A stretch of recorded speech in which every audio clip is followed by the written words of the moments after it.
এইটো আমাৰ অলপ অসুবিধা হয় আমি নকৰো না এটা জেনারেশন বাইরে ফাঁসা হবে টান আছে নে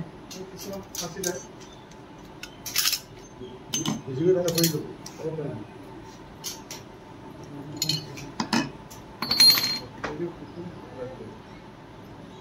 কাম না তো আমাদের ছুটি না বের হয় তাহলে আমাদের হয়তো বলি নয় না তোরা কি আপনি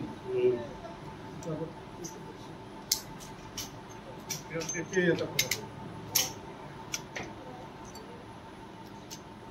কথা ফসল না হয়তো